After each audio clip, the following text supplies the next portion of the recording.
আমাদের দেশের অনেকে আছে, তাদের পোস্টারের উপরে লেখা লা ইলাহা ইল্লাল্লাহু মুহাম্মাদুর রাসূলুল্লাহ, তাদের অফিসের সামনে লেখা লা ইলাহা ইল্লাল্লাহু মুহাম্মাদুর রাসূলুল্লাহ, তাদের মসজিদের সামনে লেখা লা ইলাহা ইল্লাল্লাহু মুহাম্মাদুর রাসূলুল্লাহ। কালিমা অর্থ জিজ্ঞাসা করবেন, বলবে আল্লাহ ছাড়া কোনো ইলাহ নাই, মুহাম্মদ সাল্লাল্লাহু আলাইহি সাল্লাম আল্লাহর রাসূল। অর্থ তো ঠিক আছে, কি বলেন? এরপরেও আমাদের দেশের লাখ লাখ আলেম তাদেরকে কাফের বলে। কেন বলে? কালিমাও ঠিক, অর্থও ঠিক, আরে ঘটনা কি, কাফের কেন? ওই যে সূরা আহজাবের 40 নম্বর আয়াত, ওয়া খাতামান নাবিয়্যিন, মুহাম্মদ সাল্লাল্লাহু আলাইহি সাল্লামকে এই মানুষগুলা নবী মানে, কিন্তু শেষ নবী মানে না, তাই তারা কাফের।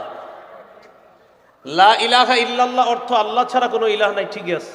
মুহাম্মদ সাল্লাল্লাহু আলাইহি সাল্লাম আল্লাহ রসুল, এটাও ঠিক আছে। তারা আমাদের নবীকে নবী মানে, আমাদের রসুলকে রসুলও মানে, কিন্তু শেষ নবী মানে না, শেষ রসুল মানে না, বাস তাই তারা কাফের। তাদের অনুসারী যারা হবে তারাও কাফের। কোন মুনাফিক রূপী মুসলমান মার্কা শয়তান যদি তাদেরকে সমর্থন করে, তারাও কাফের। তাহলে দেখছেন নি ধোঁকা কোথায়?